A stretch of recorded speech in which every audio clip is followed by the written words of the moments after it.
Hello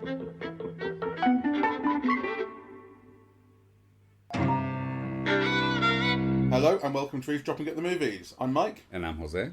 And we've just been to see our third film of the day, and in my opinion, easily the best. By far. Jurassic World Rebirth. This is the 7th film in the Jurassic Park series. That's amazing. And probably easily the second best. I think it's kind of consensus that the first film has never been bettered. Well, I don't know. I mean, it's had a lot of shaky sequels. I'm not disagreeing with you. It's just they all get muddled in my mind. Of course right? they do, yeah. I mean, you know, the thing I can say with certainty is this one's really good. This one is really good. It's directed by Gareth Edwards. What has he done before? Right, well, that's a very familiar name. The last film we saw of his was The Creator. That was a couple of years ago, which I would think I was a little bit unfair to. I think I was a little bit distracted by AI at the time, because AI was like in its new kind of iteration, just really kicking off, and I was going like, it's going to kill us all, and it still might. But the film wasn't really about that, despite being about AI and in like other ways. So I got a bit distracted, and I think I didn't give a fair amount of credit to the look of the film, which you did. I mean, I think one thing that Gareth Edwards is very good at is scale, and that film had a lot of scale in it. This one has quite a bit of scale in it. Yeah, it's marvellous. The last film he did before that was Rogue One, which was this standalone Star Wars film, which told the story of events leading up to it's how they got the Death Star plans, which is what they had in episodes. So it's that thing about how Star Wars has got into the thing of telling all the minute stories about every individual line of dialogue from the original films needs explaining, and they make whole films about them. That was one, but it was really good, and it had that fantastic final scene with Darth Vader showing up, which just woke everybody up. You know, literally woke me up, because I was tired during that film. I was sort of waking up every now and again, going, "Why is Darth Vader cracking wise?" But, but it was good. I've seen it since. Last one before that was 2014 Godzilla, which didn't go down brilliantly well, but had scale. Yeah. And I remember that shot of Godzilla's foot just shambling past a window, and it's giant, you know, just like indicated the impossible size of the thing outside, you know, wonderful. And then his first film back in 2010 was Monsters, which this film really reminded me of. So I don't think, I might have heard that this film was directed by Gareth Edwards, but then it definitely forgotten it, because when the credits came up at the end, I went, oh, that made sense. Right. Because there's one scene in particular in this which really reminded me of Monsters, although actually the whole film kind of does. Monsters was quite cheaply made. It was made for under $500,000, and it was made with Vertigo Films, a British independent film company. And it was about a couple of people maybe who were trying to get across a kind of infected zone, like to the American border maybe. So I'm remembering it pretty vaguely, but basically aliens had made their way to Earth and landed on Earth, but like they weren't new. They'd been there for a while. They were just part of the territory, and you just had to deal with their presence. And there was one scene in particular, I think towards the end, in which you see two of these, and they're giant, these things. You know, again, scale is a big part of Gareth Edwards' aesthetic. And you see them from below, and then they communicate, and they appear to maybe make love. And it was magical. It's really marvellous. And the scene in which the two, I think they're Titanosauruses, but they're basically like big Brontosaurus type monsters that you've seen before in Jurassic Park. When they get the blood out of those in this, and you see, and the two of them are clearly like they're lovers or they're mates, whatever. That absolutely recalls that, you know, like it's this thing of the peace of the giant monsters, but also just generally the idea of, in this film, dinosaurs are now well established on Earth. We're no longer in the thing of, you know, it's still the secret society who's trying to create new dinosaurs and whatever. Dinosaurs are out now. They've been out for like 13 years, and they live amongst us. Particularly, they live in a band around the equator, which is still kind of habitable for them. Outside of that, they're dying. We see a really interesting image early on of a Brontosaurus dying in like New York City, and cars just dealing with it, just like, oh, it's another dinosaur. Yeah, just there. It's like life has changed, right? Very rich. Or person representing a very rich company, played by Rupert Friend, wants to obtain DNA samples of 3 dinosaurs in particular that still exist. One's sea-based, one's land-based, one's air-based. Because by getting that DNA of these dinosaurs that live for a very long time and have very good hearts, they can engineer heart disease treatment that will net them trillions of dollars. Yes. So he hires Scarlett Johansson, who's basically a mercenary these days, like former spec ops, whatever. And her team, which includes Mahershala Ali, who's their boat captain, and you've got to remind me of his name, Jonathan Bailey, who's the paleontologist. And Ed Skrein. And Ed Skrein, yeah, who I didn't really recognise, but when the credits come, I went, oh yes. No, I recognise him immediately. Friendly. I mean, that body, my God. Yeah, well, that face as well. Yeah. So, yeah, and that's... Well, I won't go into it because that'll be spoilers, but that was one of the surprises of the film. Yes. And so they go off to this, kind of illegal dinosaur-habited zone to try and find this DNA, to try and source this DNA and get home safely. There's a time limit. All good films have a time limit, so they've got 2 days, and then the helicopter's going to be there for 2 minutes, and then if they're not there, they're gone. That's right. So it's got a wonderful structure because it's 2 days and 3 animals. Yeah, sea, land, and air. Yeah. Yeah, so that's kind of the basic structure of the film. Yeah, and then thrown into the mix is also a family that's completely unconnected, but is going boating for themselves. They encounter one of these creatures, their boat is destroyed, they send out a mayday call and they're picked up by this mercenary crew, and their involvement in the story kind of dips in and out, but they have their own challenges to face. Yes, though the interesting thing about that family is that it's a Latino family. Mm-hmm. Yeah, so that's all. I think it's pointed, it kind of raises questions, it brings up certain imagery, mm-hmm. right? So they're obviously a well-to-do Latino family. The daughter is going to NYU. But, stereotypes about Latinos and so on is part of the narrative, in fact, yeah. Yeah, okay. Yeah, so I think it's interesting. So, I mean, fundamentally, I had a really good time. I think this is a really, really good, fun movie. It works in all sorts of ways. There's not a single person that I didn't like, or like, not necessarily character, because obviously, like, you really don't really like Rupert Friend's character, but, like, everyone... He's very good. Everyone works really well. He's very good, and he's very attractive. Obviously, I think I encountered him in the 80s or early 90s or something, when he was very young. But he's got this thing that's kind of quite sexy and quite, obviously, amenable to evil. Yeah, so which works in his role incredibly well. I think what surprised me most was Jonathan Bailey. Yeah, so what surprised you about him? Well, because he plays a character who I think is kind of like the heart and the conscience of the film. Yeah, so again, I think he's really coded as gay. Certainly, like, his sexuality is not spoken of, right? Mm-hmm. But, he develops this friendship with Scarlett Johansson. That's not sexual, right? So I think there's quite a lot of the characterization that could at least be easily read as gay, right? Well, that friendship certainly doesn't develop as much as you might expect a typical... man meets woman. There's not even any flirting or anything, right? Or any suggestion of sexuality.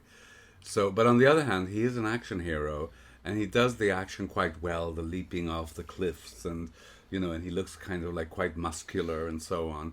Mm-hmm.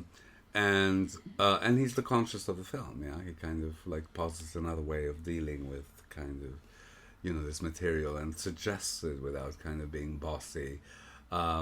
And the idea that they could, instead of giving the company that wants this thing, the patents and everything, they can open source the material, let the whole world have this heart treatment for free. That's right. That's his idea. Yeah. So, and I think it's interesting because obviously Mahershala Ali, who begins as a mercenary, at the end also becomes a kind of a conscience of the film. He sacrifices himself. Yeah, I mean, I think despite the fact that he is this mercenary character, I don't think at any point you feel that he's not that guy. Like, he's that guy from the start. It feels like... Well, I mean, not from the start. I think right from the start. I mean, basically the first thing that they do when they get on the boat, well, the first thing they do when you meet him is they rinse the guy for more money.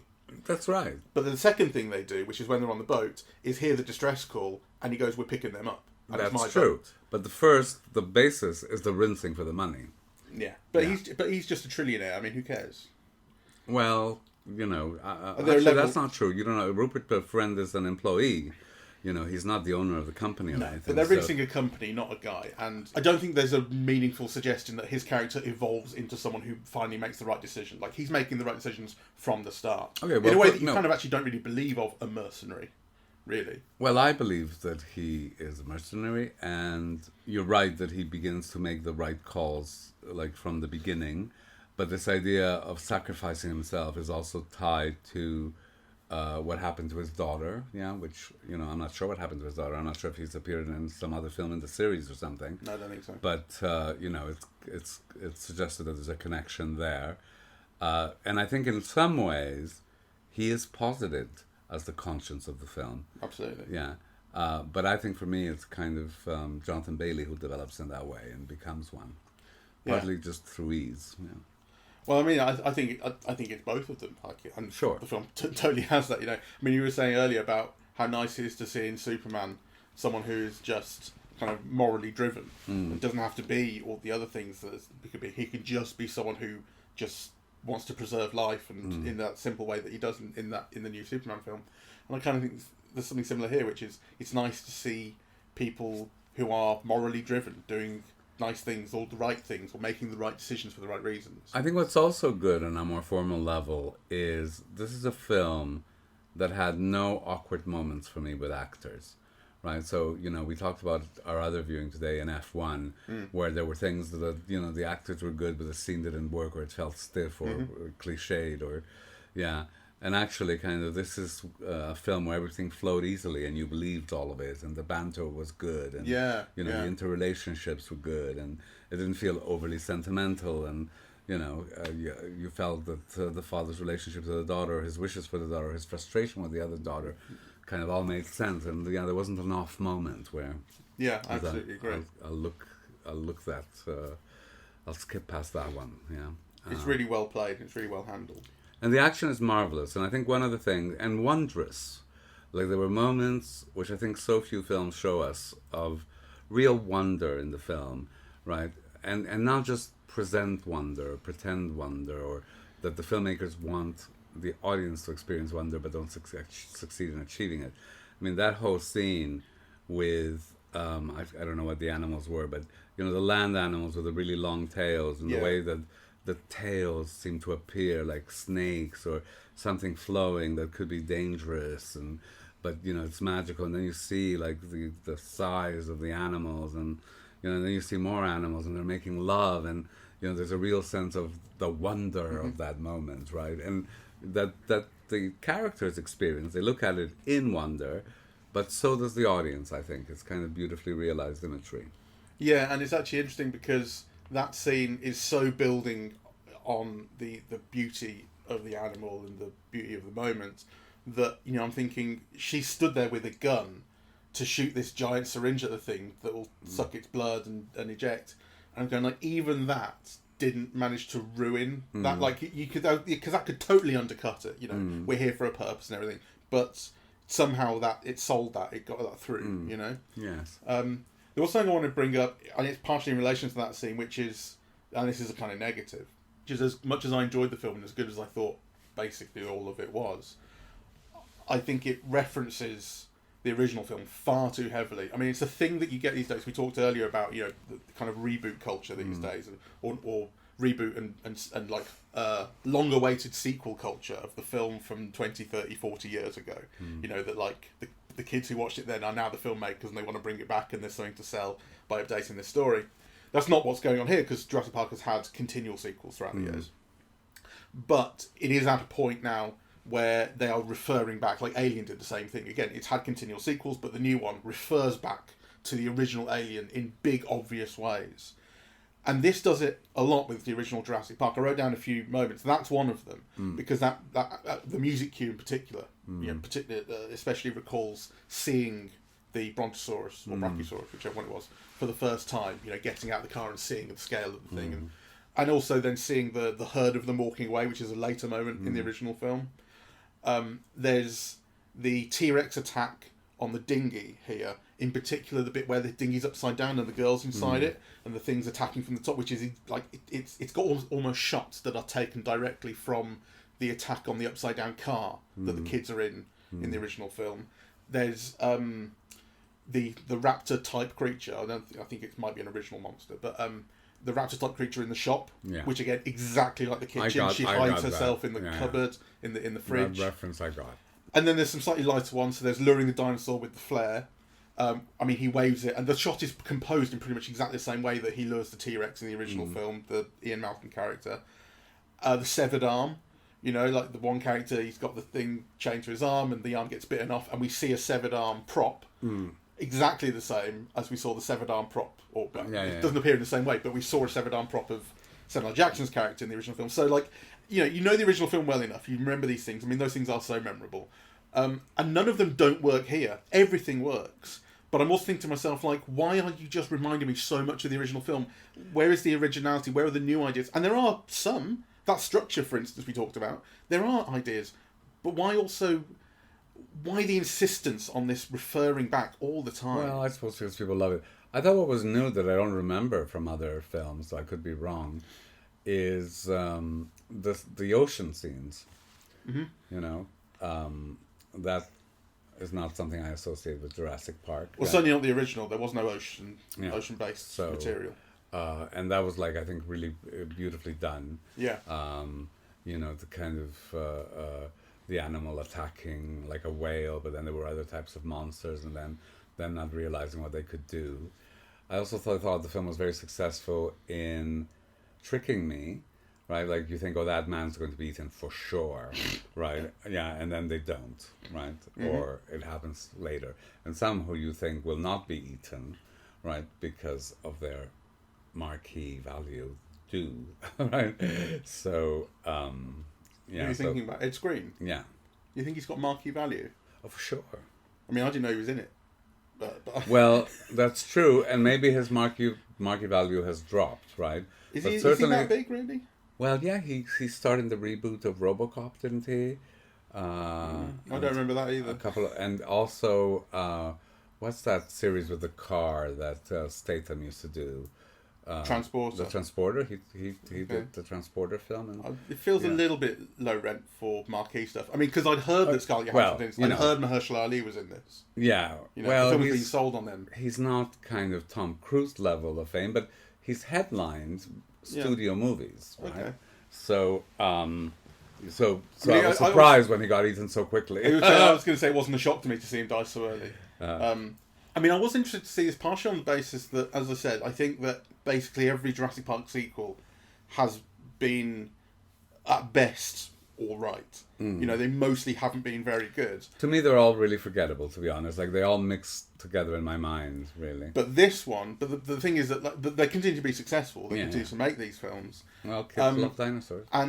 And this one, the series retains enough clout to attract Scarlett Johansson, you know, twice Oscar winner Mahershala Ali for the first time, you know. I'm thinking that's interesting, right? That is... It has a phenomenal cast. It looks great.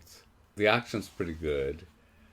I don't think it has the seriousness of themes, that some of the earlier films had, you know, about the not intervening with nature or corporate greed and... They've all had a bit of corporate greed in them, and this one does too, but it's quite simple. Yeah, but really, I mean, I wouldn't be able to tell you what the theme of this film is, except, you know, corporate greed, let's give science for free, and everyone's happy. I mean, you know, I can't detect any kind, you know, what is it? I don't think this film is trying to say anything the way, you know, the first film was, in a way, right? It plays that as a very basic kind of morality tale. Yeah. I mean, no one that isn't supposed to die does, right? Yes. Like, people die when they've behaved irresponsibly or badly or with bad intentions, and people don't die when they have... I mean, I didn't buy for a second that Mahershala Ali was going to die at the end. Despite the fact the fact he sacrificed himself, he goes off. I'm thinking, I just don't see it. I just don't see it happening. And when you cut away before you see him die, I'm thinking he's going to turn up again. Yeah, because they didn't show the back. I just didn't buy that was going to happen to him. Well, despite the fact the film was I'm glad he didn't. I'm glad he survived. But I'm just saying that, you know, so this was the most entertaining film that we saw today. Kind of almost everything about it worked, right? But it's still kind of... I mean, just, you know, to go back, like, to our discussion earlier, it still feels like a mass-produced product, like, for an audience that is pretty much by the numbers and whose main impetus is, how do we make the most money out of this, rather than anything an artist in quotation marks might do. Which I know what you mean, but to be fair, of the 3 films that we've seen today, and taking into account what you were saying earlier about, can filmmakers call themselves artists when they're making these kind of films, this is the one that I think comes closest to that. It comes closest to bringing that kind of stuff out. Well, I thought it was. I'm not sure about that. I mean, or maybe we're not communicating, because I think it's definitely the best crafted. Mm-hmm. Yeah, it's the best product of them all, right? But it doesn't try to do anything other than be that product, right? Sure. Whereas actually, you think maybe F1 had other ideas in play, right? Yeah, as well as selling, F1, and I think Superman is full of ideas of the way our society and the media, and corporations work, and the lack of democracy and the power mongering in our culture. I mean, those things are actually kind of, right out there in Superman. Yeah, maybe so. But it's also, I mean, I don't think it just comes down to the ideas of the things it wants to talk about or the messages it tries to tell. But it's also about the feeling, the tone. I mean, these things are like messages in themselves. Sure. Like the way you want people to feel. Sure. The way and this, I think, has it's so much more amorphous than talking about what the themes are. But I think it has a very sensitive sort of. It has a very sensitive feeling for tone. Sure. That way, and it very kind of effectively makes you feel certain ways, makes you feel the ways it wants you to feel. Yes, I agree, and that is also, something worth praising. Yeah, the film makes you feel, right, in ways that I'm not sure the other ones did. Yeah, and kind of some of those feelings are. Just, some of them are familial about, like feelings of love in between people and so on. But others are just like the wonders of nature, or the wonders of the animals, or a landscape that looks so incredibly beautiful and untouched. And, Yeah. So you're right. I mean, and I'm not one to kind of overvalue kind of, themes in a film, actually. Yeah. I do care very much about how films make you feel. Yeah. But you also kind of want to explore a little bit, well, what is the film trying to say, or what is it trying to make you feel? What ideas is it trying to convey? I mean, yeah. Sure. And if the only idea is, let's make money, then kind of, I don't have a problem with that either. But certainly, it doesn't then measure up to the greatest works. Well, if the film really believed in its own themes, then it would give itself away for free. Yes. It would open source itself. I was also thrilled just looking at the list of Jurassic Park films, because we didn't cover the last one, Dominion, on the podcast, but I did see it. In fact, Jen and I saw it together, and it was dreadful. I remember being really, really bad, and I was so thrilled just looking it up to see the director was Colin Trevorrow, who did Jurassic World, which was like the big reboot after Jurassic Park 3 when they and that film was panned. I mean, everybody hated it. And that had that thing of actually killing the wrong people in it. There was that thing about the nanny character who seemed just perfectly nice, and she was trying to look after the kids, and she got herself eaten by a giant big bird. And everyone went, how can you kill her? She did nothing wrong. The world is unfair. Yeah. But I was so thrilled to see that, like, that one, the really, really fucking terrible one, and then Dominion, the other really, really fucking terrible one, were directed by him, who's dreadful. Right. I mean, Jurassic World, I think, was the film that got him taken off Star Wars. He was going to do a Star Wars film, and they went, no, we can't have that anymore, sorry. Well, so anyway. I'm kind of happy whenever. I mean, to be fair, I think the last film made like $1 billion. This one's going to make the same thing. Right. I mean, we were talking about successes earlier. F1 making 350 million so far. Well, this has made like 500, and it's just on its way. Right. This is going to be a huge success. Yeah. It already is. Yeah, though, F1 is an original film, and this is a franchise. Of course. So, which always makes a difference. I mean, F1 by any measure is, an incredible success for a standalone film. 350 million, my God, Yeah. So. Especially a film about a sport that America doesn't care about. Yeah. And that's like mostly where films are sold. Yeah. So, anyway, I loved it and highly recommend. So do I. I had a really good time with this. All right. Well, thank you very much for listening. We're eavesdropping at the movies, and we are on Apple Podcasts, Audible, Spotify, SoundCloud, YouTube, and YouTube Music. On social media, we're on Facebook and Twitter at Eavesdrop Movies, and Blue Sky, eavesdropping.bsky.social, and the website is eavesdroppingatthemovies.com. Thank you very much for listening. Bye-bye.